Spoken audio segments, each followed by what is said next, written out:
amaze me. And so the first part of the workshop is on winterizing, because you may be like, woohoo, it was such a great year. I'm just going to put my feet, this is what I feel like doing. Like, I just want to put my feet up. But no, because if you stop now, there will be so much more to deal with next spring. And you can see we are not winterized here whatsoever. Our farm gate shed closed yesterday, and I finally shut it because I just went, we really need to start getting busy before it's really miserable and nobody wants to come out to work with me. It'll be me here by myself. So there's a few important things that we need to start doing.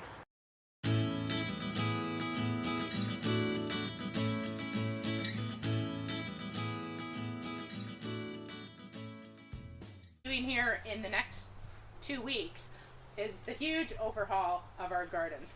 I've already finished with the Hupetchesett community garden. We've blown out all our irrigation lines, put them all away, labeled them. And what we've done in that section is we have laid massive sheets of black plastic. So it's the bunker plastic that farmers use for their silage. I get it from the damage section at Top Shelf in Duncan, and they give me a smoking deal.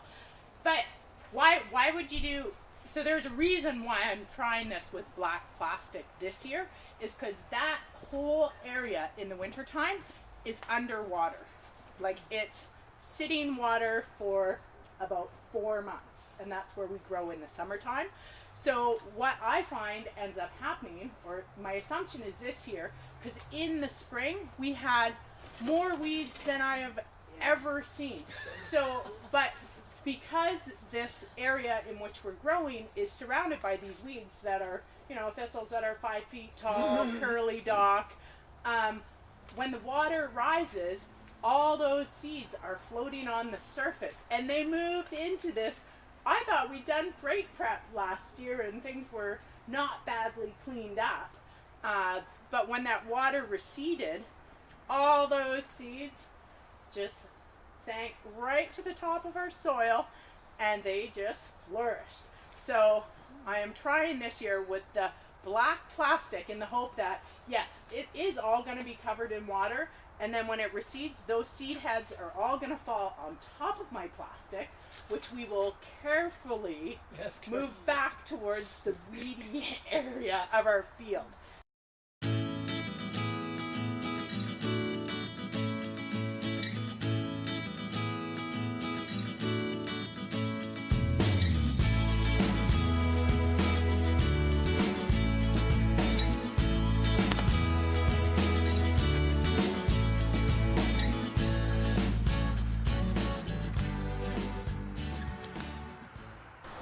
So first thing you need to do is clean up. You need to get rid of, obviously we've started in here, but we need about another day in here, because we'll need to remove all this, you know, woody debris. You can see the beginnings of, looks like botrytis.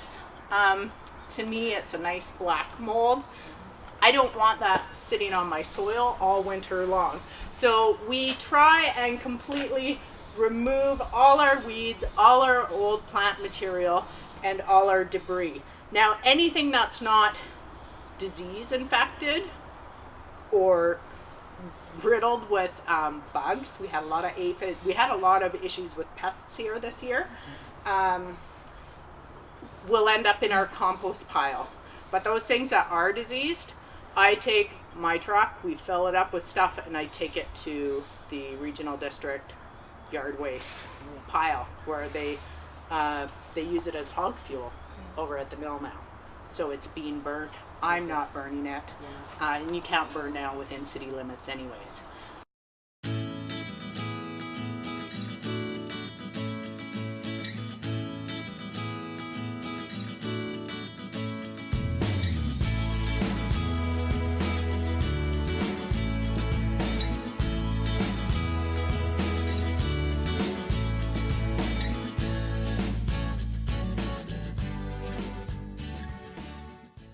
Another thing which is super beneficial for your soil to do this time of year, which you can still do because I will be doing more of it soon, is planting your cover crops.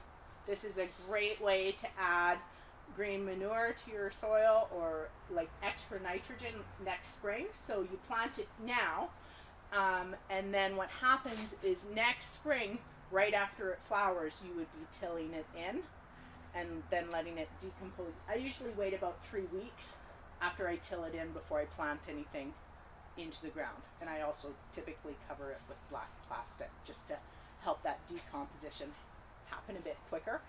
And here I've used fall rye with great success. Winter wheat works well too. The crimson clover, and it's beautiful. Like crimson clover is just beautiful in the spring. The seed is a little bit more expensive, but Mike out at Beaver Creek Market, I know he's got big bags of fall rye.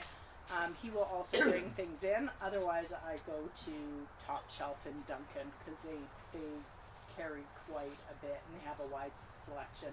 I've had really bad experience with rye that it just rototilled and everything, and I'm picking the stuff out of the ground. It's starting to get heads on it in July and August, and it doesn't die easily. It does not, so, which I think is part of the reason too why I also use that flat plastic again to really heat it up and cook it. And yeah, we've actually, a lot of this was all planted in fall rye last year after we did our expansion, and it did quite well. We tilled it in quite early this spring because we were eager beavers and wanted to get on the fields. We probably could have left it for a couple more weeks. The buckwheat is my favorite cover crop, but you can't plant it right now because it won't tolerate frost. But it's a great one for in the summertime. I find it's really fantastic.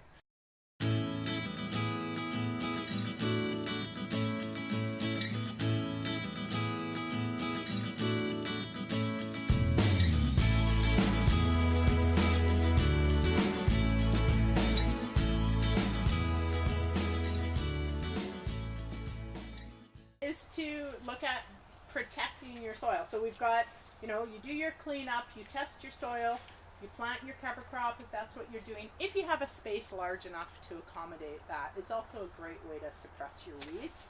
And then the fourth thing is protect your soil, because our soil, it is kind of fragile and it does like a little bit of a blanket from our, frost, freeze, thaw, freeze, thaw. And there's lots of different ways you can do that by spreading your compost on your beds right now this time of year, because it'll start to break down into the soil down below, that some of those nutrients will leach down. By mulching, maple leaves are my favorite thing. I was quite sad that, I'm like, composting workshop, the leaves haven't even turned yet. Like, what was I thinking? My timing's totally off again. But so you've got leaves, compost, grass clippings. These all work great as mulches. In those areas where you have nothing but ridiculous amounts of weeds, I tend to use the plastic. And not everyone, likes that. They say the plastic will break down into the soil. The bunker plastic is particularly hardy. It doesn't disintegrate after 1 year. It's got a much longer lifespan.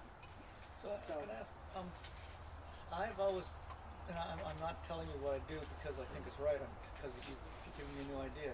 I love hearing what other people do and what works for them. So what I thought was, I left my plastic, I just put it on in the spring. My thought and my idea was it gave the soil a chance to sort of commune with nature, the rain, the cold, and all that sort of stuff, and then put it on before the weeds come on. And so you're saying that it's better to put it on now because the soil doesn't want to get the Well, I put it on now because I just have such an abundance of weeds, and maybe I'm virtually a lazy farmer. I don't want to have to deal with that stuff. You're a smart farmer. I want to try and make life as easy as possible for myself and for the people that come out here and work, because it can be pretty frustrating when you're like, we did that, and look, here it is again. So any little tricks we can. But you're saying it's better for the soil to keep the frost and everything off it. Yeah. Well, if it snows and stays cold, then it's got an insulating layer. But we don't often have that here. We have snow, and then we have rain, and then we have All right. so yeah. Definitely soil needs to breathe, though. I mean, I wouldn't leave plastic on year round, year round, year round. Okay. But I'm using it as a mechanism to help me get ahead for next year. And with the plastic, it heats your soil a lot faster in the spring. Yeah. And so you're looking at, potentially being able to plant out maybe 2 to 3 weeks earlier in some cases. All right. And it's crop specific. So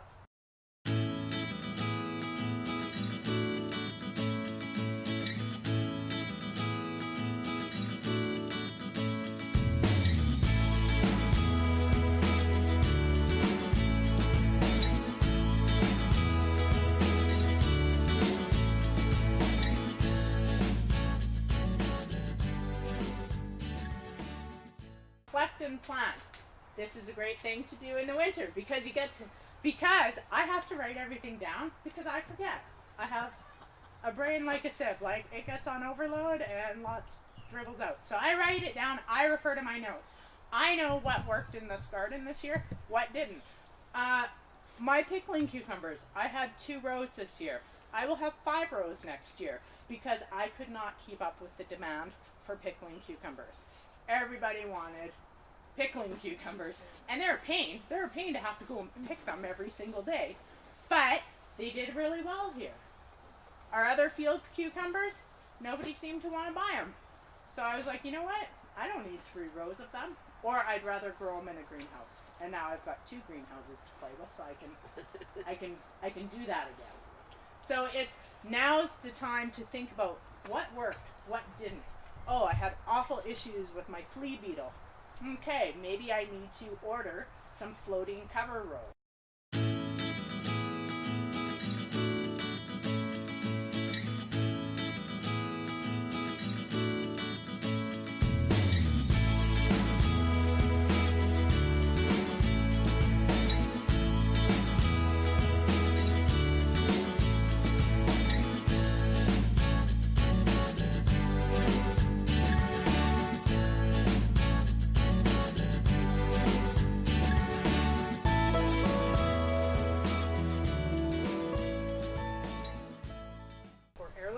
Your heirloom seeds are your ones that have been around for a very, very, very long time, and they have not been modified. And these are the ones that I want to save. Definitely. Do you want to save the hybrids? No, not the hybrids. The ones that you can keep going with, the older varieties, those sort of things. And I'd say start with easy stuff to save seeds from. I save seeds from my peas, and they're easy. Yeah. Beans, they're easy. Yeah. Tomatoes, that sort of stuff. Yeah. Peppers, they're really easy for an amateur person to start with. That's what I did. I wrote out the ones that looked the easiest. Beans, dill, cucumber, corn. You want to make sure your corn's not genetically modified. It's GMO-free corn. Peas, peppers, squash and pumpkins, and tomatoes. These look the easiest. So these are the ones I wrote on the sheet because then we got into the more complex stuff. Well, I'd say don't start off trying to save carrot or beet seeds because you need to grow them, put them away, then put them back out the next year to get the seeds. So they're really tricky.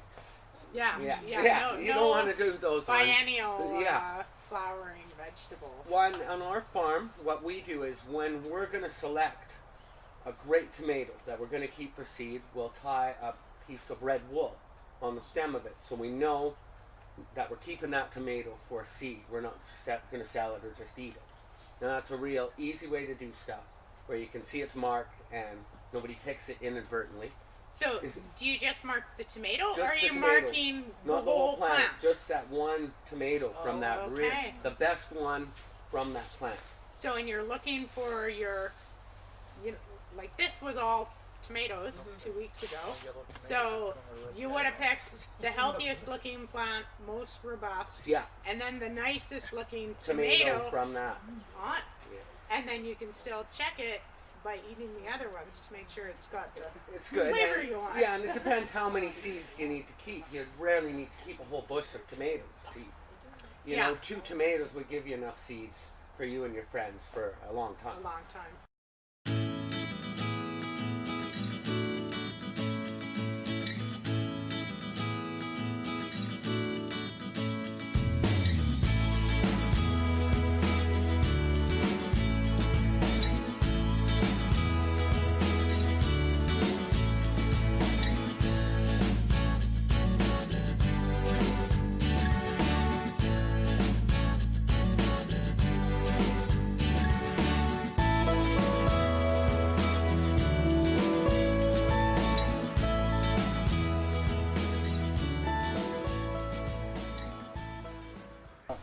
Jerry Swan, Louis Swan. We are the owners and the main workers on Lido Organic Farm, which is somewhere out there. We sell at the Spirit Square Farmers Market.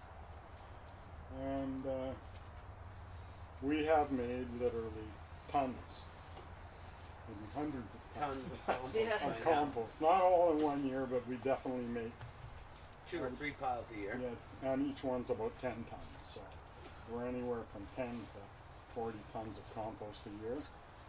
We started organic farming when we got here in '67, and 1974 we kind of started getting into the market gardening. And over time, we kind of got into organics, and it just didn't seem to go far enough. So we had followed the work of a fellow by the name of Alan Chadwick. Great book for making how to grow more food than you can imagine on less ground than you can imagine. And a family of 4 can be fed on about 2,000 square feet. So if you're going to look at doing intensive gardening and want to feed yourself, I really recommend the book. Turns out that Alan Chadwick was a member of the Biodynamic Association of North America. And he was the guy that taught the hippies how to garden in California and the West Coast in those days, 74 and that sort of thing. So Alan Chadwick, important. Louis is our sort of regular follower of Alan Chadwick. He was a bit strange. Eccentric, I think is the word, right? So anyhow, that's fine for a garden. So we did organic gardening, and then more and more, it looked like we were bringing more and more and more stuff into our garden situation. So we looked into biodynamics. So the first thing we did it was about 2003, something like that. We bought a biodynamic calendar. What? A biodynamic calendar. It's the best $20 I ever spent. It's a star calendar. So it shows you what constellations are standing behind the moon. Yeah, we should follow that calendar as much as we could for 5 years, and said, well, maybe we should start doing the rest of the, like it worked. Things would germinate better when you got it in the phases of the moon and all that kind of stuff. So we did it, and after 5 years of saying this works, we should do more of what the biodynamic people talk about. So biodynamics is based around the articulation of a man by the name of Rudolf Steiner, who is an important thinker around the turn of the century. One of the things that Steiner said in this series of lectures, almost the first lecture, is that a farm and a garden, in your case is a garden or farms, should be a self-contained unit. Your objective is to get you towards not bringing anything in. The farm is thought in terms of being a living organism, and that once you establish it, as being a self-contained unit, that thing will go on forever.